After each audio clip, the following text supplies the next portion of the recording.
ಶಾಸ್ತ್ರಿಗಳೇ, ಈ ದಿನದ ವಿಶೇಷತೆಯನ್ನು ತಿಳಿಸ್ಕೊಟ್ರಿ. ಈಗ ಬಹಳಷ್ಟು ಜನ ಸಂದೇಶವನ್ನು ಕಳಿಸಿದ್ದಾರೆ, ತಮ್ಮ ಕಷ್ಟವನ್ನು ಹೇಳ್ಕೊಂಡಿದ್ದಾರೆ, ಅದಕ್ಕೆ ಪರಿಹಾರವನ್ನು ಕೇಳ್ಕೊಂಡಿದ್ದಾರೆ. ಸೊ ಸಂದೇಶದತ್ತ ಗಮನ ಹರಿಸುವಂತಹ ಸಮಯ ಶಾಸ್ತ್ರಿಗಳೇ. ಈಗ ಮೊದಲ ಸಂದೇಶ ಮೈಸೂರಿನಿಂದ ಬಂದಿದೆ. ಸನತ್ ಕುಮಾರ್ ಅವರು ಈ ಸಂದೇಶವನ್ನು ಕಳಿಸಿದ್ದಾರೆ. ಅವರ ಜನ್ಮ ದಿನಾಂಕ ನೋಡೋಣ. 4/12/1994, ಜನ್ಮ ಸಮಯ 9:45 ರಾತ್ರಿ. ಇವರ ಪ್ರಶ್ನೆ ಆರೋಗ್ಯ ಮತ್ತು ಕೆಲಸದ ಬಗ್ಗೆ ತಿಳಿಸ್ಕೊಡಿ ಅಂತ ಕೇಳಿದ್ದಾರೆ ಶಾಸ್ತ್ರಿಗಳ. ಸನತ್ ಕುಮಾರ್ ಅವರ ಪ್ರಶ್ನೆ ಆರೋಗ್ಯ ಮತ್ತು ವೃತ್ತಿ ಅಲ್ವಾ, ಇವುಗಳ ಪ್ರಶ್ನೆ ಕಳಿಸಿದ್ದಾರೆ. ಜಾತಕ ನೋಡೋಣ. ನೋಡಿ, ತಮ್ಮದು ಕರ್ಕಟಕ ಲಗ್ನ. ಲಗ್ನಾಧಿಪತಿ ಚಂದ್ರ ನಿಮಗೆ ಷಷ್ಠದಲ್ಲಿದ್ದಾನೆ, 6ನೇ ಮನೆಯಲ್ಲಿದ್ದಾನೆ, ಅದು ರೋಗಸ್ಥಾನ. ಈಗ ಪ್ರಸ್ತುತ ಚಂದ್ರ ದಶೆಯಲ್ಲಿ ನಿಮಗೆ ನಡೀತಾ ಇರತಕ್ಕಂಥದ್ದು ರಾಹುವಿನ ಭುಕ್ತಿ. ಆರೋಗ್ಯದಲ್ಲಿ ಸ್ವಲ್ಪ ತೊಂದರೆ ಮಾಡುತ್ತಿದ್ದು, ಸ್ವಲ್ಪ ಇನ್ಫೆಕ್ಷನ್ಸ್ ಉಂಟಾಗ್ತಕ್ಕಂಥ ಸಾಧ್ಯತೆ, ನರ ಸಂಬಂಧಿ ತೊಂದರೆಗಳು ಉಂಟಾಗೋ ಸಾಧ್ಯತೆ, ಹೃದಯದಲ್ಲಿ ನಾವು ಯಾವುದನ್ನು ಲಂಗ್ಸ್ ಅಂತೀವೋ ಆ ಒಂದು ತೊಂದರೆಗಳು ಉಂಟಾಗುವ ಸಾಧ್ಯತೆ, ಕೆಮ್ಮಿನ ಬಾಧೆ, ಇದನ್ನೆಲ್ಲ ಸೂಚಿಸ್ತಾ ಇದೆ. ಸ್ವಲ್ಪ ನೀವು ಎಚ್ಚರಿಕೆ ತಗೊಳ್ಬೇಕು. ಒಂದು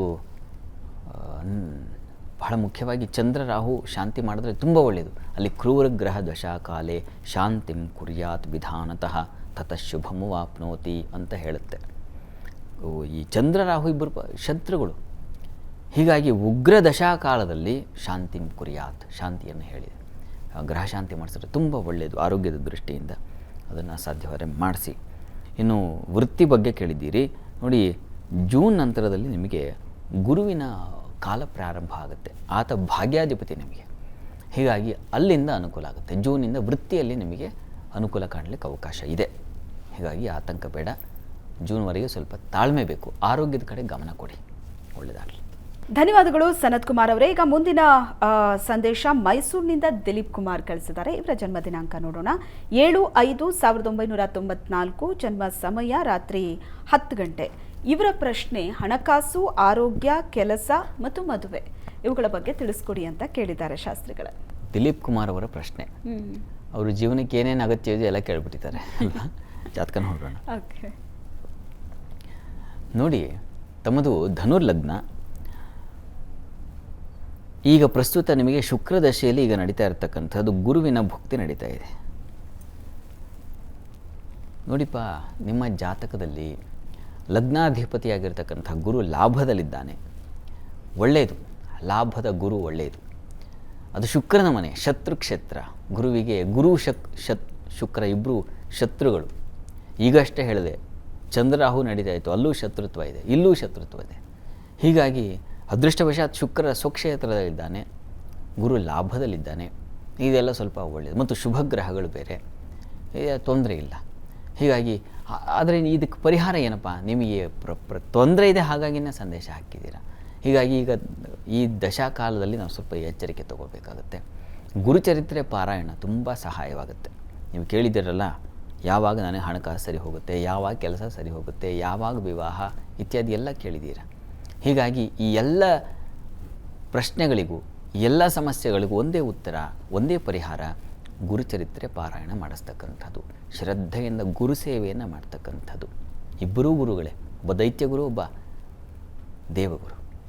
ಹೀಗಾಗಿ ಈ ಗುರುಚರಿತ್ರೆ ಪಾರಾಯಣ ಅಂತಕ್ಕಂಥದ್ದು ನಿಮಗೆ ತುಂಬ ಸಹಕಾರಿಯಾಗುತ್ತೆ. ಈ ಸಮಸ್ಯೆಗಳಿಂದ ಹೊರಬರಲಿಕ್ಕೆ ಅನುಕೂಲ ಆಗುತ್ತೆ. ಪ್ರಯತ್ನ ಮಾಡಿ. ಒಳ್ಳೆಯದಾಗಲಿ. ಇನ್ನು ಮುಂದಿನ ಸಂದೇಶದತ್ತ ಗಮನ ಹರಿಸುವಂತಹ ಸಮಯ. ಬಂಟ್ವಾಳದಿಂದ ಪ್ರದೀಪ್ ಈ ಸಂದೇಶವನ್ನು ಕಳಿಸಿದ್ದಾರೆ. ಇವರ ಜನ್ಮ ದಿನಾಂಕ 3/12/1982, ಜನ್ಮ ಸಮಯ 3:45 ಬೆಳಗಿನ ಜಾವ. ಇವರ ಪ್ರಶ್ನೆ ಮದುವೆ ಯೋಗ ಇದೆಯಾ ತಿಳಿಸ್ಕೊಡಿ ಅಂತ ಕೇಳಿದ್ದಾರೆ ಶಾಸ್ತ್ರಿಗಳು. ಪ್ರದೀಪ್ ಕುಮಾರ್ ಅವರ ಪ್ರಶ್ನೆ, ಅವರು ವಿವಾಹದ ಕುರಿತಾಗಿ ಕೇಳಿದ್ದಾರೆ. ಇಷ್ಟು ಕಾಲ ಆಗಿದೆ, ನಿರೀಕ್ಷೆ ಮಾಡ್ತಾ ಇದ್ದಾರೆ. ಪಾಪ ಏನು ತೊಡಕಿದೆ ನೋಡೋಣ, ಜಾತಕವನ್ನು ಪರಿಶೀಲಿಸೋಣ.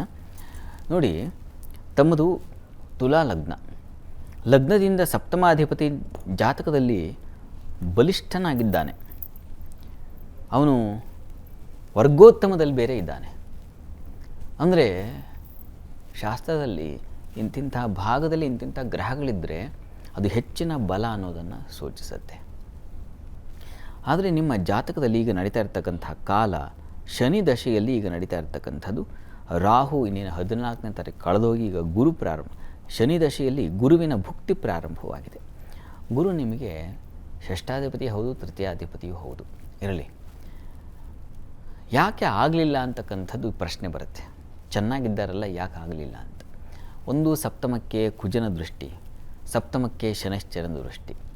ಇದು ಸ್ವಲ್ಪ ನಿಮಗೆ ತೊಡಕನ್ನು ಉಂಟು ಮಾಡುತ್ತೆ. ಪಾಪಗ್ರಹಗಳು ನೋಡಿ, ಅದು ಬೆಂಕಿ, ದೀಪ ನಮಗೆ ಬೆಳಕು ಕೊಡುತ್ತೆ, ನಿಜ ಹೌದು. ವಿದ್ಯುತ್ ನಮ್ಮ ಮನೆಗೆ ಬೆಳಕು ಕೊಡುತ್ತೆ, ಹೌದು. ಆದರೆ ಅದರ ಸ್ವಭಾವ ಏನಪ್ಪ ಇದೆ ಅಂದರೆ ಬಿಸಿ. ಅದರ ದೃಷ್ಟಿ ಸ್ವಲ್ಪ ಮಟ್ಟಿಗೆ ಕಿಡಿ ಅದೆಲ್ಲ ಕಡೆ ಸಿಡಿಯುತ್ತೆ. ಆ ಥರದ್ದು ಒಂದು ಲಕ್ಷಣ. ಪಾಪಗ್ರಹಗಳ ದೃಷ್ಟಿಯು ಕಲತ್ರಭೇ ಪಾಪಯುತೇಥ ದೃಷ್ಟೇ ಅಂತ ಇದೆ. ಪಾಪಗ್ರಹಗಳ ದೃಷ್ಟಿಯೂ ಕೂಡ ತೊಂದರೆ ಮಾಡಿಬಿಡುತ್ತೆ ಅಂತ ಶಾಸ್ತ್ರದಲ್ಲಿದೆ. ಹೀಗಾಗಿ ನೀವು ನೋಡಿ, ಇದಕ್ಕೆ ಒಂದು ಸಲ ಸಾಧ್ಯವಾದರೆ ತಾವು ಕೊಲ್ಲೂರಿಗೆ ಹೋಗಿ ಅಲ್ಲಿ ಪತ್ನಿ ಮನೋರಮಾಂ ದೇಹಿ ಮನೋವೃತ್ತ ಅನುಸಾರಣೀಂ ಆ ಒಂದು ಮಂತ್ರ ಇದೆ. ಆ ಮಂತ್ರದ ಒಂದು ಸಂಪುಟೀಕರಣ ಪಾರಾಯಣ ಮಾಡಿಸಿ, ನಿಮಗೆ ತುಂಬ ಸಹಾಯವಾಗುತ್ತೆ. ನಿಮ್ಮ ನಿರೀಕ್ಷಿತ ಫಲ ಯಾವುದಿದೆ ಅದು ಅವಕಾಶ ಆಗುತ್ತೆ. ಒಳ್ಳೆಯದಾಗಲಿ. ಇನ್ನು ಮುಂದಿನ ಸಂದೇಶ ನೋಡೋದಾದರೆ ಬೆಂಗಳೂರಿನಿಂದ ಪ್ರತ್ಯೂಷ್ ಹೆಬ್ಬಾರ್ ಅವರು ಈ ಸಂದೇಶವನ್ನು ಕಳಿಸಿದ್ದಾರೆ.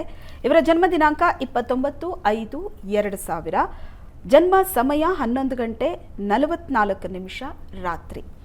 ಇವರ ಪ್ರಶ್ನೆ, ಯಾವಾಗ ಸೆಟ್ಲ್ ಆಗ್ಬೋದು, ಸ್ವಂತ ಮನೆ ಯಾವಾಗ ಆಗತ್ತೆ ತಿಳಿಸ್ಕೊಡಿ ಅಂತ ಕೇಳಿದ್ದಾರೆ ಶಾಸ್ತ್ರಿಗಳ. ಪ್ರತ್ಯೂಷ್ ಹೆಬ್ಬಾರ್ ಅವರ ಪ್ರಶ್ನೆ, ಯಾವಾಗ ಸೆಟ್ಲ್ ಆಗಬಹುದು, ಮನೆ ಯಾವಾಗ ನಿರ್ಮಾಣ ಆಗಬಹುದು ಇತ್ಯಾದಿ. ಓಕೆ, ಜಾತಕ ನೋಡೋಣ. ನೋಡಿ, ತಮ್ಮದು ಮಕರ ಲಗ್ನ. ಲಗ್ನದಿಂದ ಪ್ರಸ್ತುತ ದಶಾಕಾಲ ನೋಡಿಬಿಡೋಣ, ಯಾವ ಟೈಮ್ ನಡೀತಾ ಇದೆ. ನೀವು ಕೇಳಿದ್ದೀರಾ ಯಾವಾಗ ಸೆಟ್ಲ್ ಆಗ್ತೀನಿ, ಯಾವಾಗ ಮನೆ ಕಟ್ತೀನಿ, ಇದು ನಿಮ್ಮ ಪ್ರಶ್ನೆ. ಶುಕ್ರ ದಶೆಯಲ್ಲಿ ಈಗ ನಡೀತಾ ಇರತಕ್ಕಂಥ ನಿಮಗೆ ರಾಹುವಿನ ಭುಕ್ತಿ 2025 ಫೆಬ್ರವರಿವರೆಗೂ ಇದೆ. ರಾಹು ನಿಮ್ಮ ಜಾತಕದಲ್ಲಿ ಇರ್ತಕ್ಕಂಥದ್ದು ಸಪ್ತಮ ಸ್ಥಾನದಲ್ಲಿ, ಅಷ್ಟು ಅನುಕೂಲಕರವಾಗಿಲ್ಲ ಇದು. ಆದರೆ 25 ಫೆಬ್ರವರಿ ನಂತರ ಗುರು ಪ್ರಾರಂಭವಾಗುತ್ತೆ ನೋಡಿ. ಅದು ನೀವು ಕೇಳಿದ್ರಿ ಯಾವಾಗ ಸ್ವಲ್ಪ ಸ್ಥಿತಿವಂತನಾಗ್ತೀನಿ ಅಂತ. ಗುರು ಸುಖ ಸ್ಥಾನದಲ್ಲಿರ್ತಕ್ಕಂಥ ಗುರುವಿನ ಕಾಲ ಬರಬೇಕು, ಆಗ ನಿಮಗೆ ಅನುಕೂಲ ಆಗುತ್ತೆ. ಹೀಗಾಗಿ ಸ್ವಲ್ಪ ತಾಳ್ಮೆ ಬೇಕು. ಇನ್ನೊಂದು ವರ್ಷ ನಿಮಗೆ ಸ್ವಲ್ಪ ಅಸಮಾಧಾನ ಇದೆ. ಮತ್ತು ಸ್ವಲ್ಪ ವಿವಾಹಕ್ಕೆ ಸ್ವಲ್ಪ ತೊಡಕುಗಳನ್ನು ಸೂಚಿಸ್ತಾ ಇದೆ. ನೀವು ಆ ಪ್ರಶ್ನೆ ಕೇಳಿಲ್ಲ, ಆದರೆ ಕಾಣ್ತಾ ಇದೆ ಈಗ ಆ ದಶಾಭುಕ್ತಿ ನಡೀತಾ ಇದೆಯಲ್ಲ, ಆ ಕಾರಣದಿಂದಾಗಿ ನೀವು ರಾಹುಗ್ರಹ ಶಾಂತಿಯನ್ನು ಮಾಡಿಸಿ ಅನಂತರದಲ್ಲಿ ವಿವಾಹ ಪ್ರಯತ್ನ ಮಾಡೋದು ತುಂಬ ಒಳ್ಳೆಯದು. ಅಂತೂ 2025 ಫೆಬ್ರವರಿ ನಂತರದಲ್ಲಿ ನಿಮಗೊಂದು ಒಳ್ಳೆ ಹೈವೇ ರಸ್ತೆ ಸಿಗುತ್ತೆ. ಅಲ್ಲಿಂದ ನಿಮ್ಮ ಜರ್ನಿ ಚೆನ್ನಾಗಿರುತ್ತೆ. ಒಳ್ಳೆಯದಾಗಲಿ. ಶಾಸ್ತ್ರಿಗಳೇ, ಪ್ರತ್ಯೂಷ್ ಅವರ ಪ್ರಶ್ನೆಗೆ ಪರಿಹಾರ ಮಾರ್ಗಗಳನ್ನು ಸೂಚಿಸಿದ್ರಿ. ಬಹಳಷ್ಟು ಜನ ಕಾತರದಿಂದ ಕಾಯ್ತಾ ಇದ್ದಾರೆ ದ್ವಾದಶ ರಾಶಿಗಳ ಫಲಾಫಲವನ್ನು ತಿಳ್ಕೊಳ್ಳೋದಕ್ಕೆ ಅಂತ. ಈಗ ದ್ವಾದಶ ರಾಶಿಗಳ ಫಲಾಫಲದತ್ತ ಗಮನ ಹರಿಸುವಂತಹ ಸಮಯ. ಆದರೆ ಅದಕ್ಕಿಂತ ಮೊದಲು ಒಂದು ಚಿಕ್ಕ ವಿರಾಮ.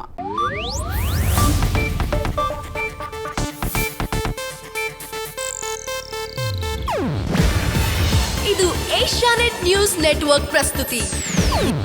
ನೀವು ನೋಡ್ತಿದ್ದೀರಾ ಏಷ್ಯಾನೆಟ್ ಸುವರ್ಣ ನ್ಯೂಸ್.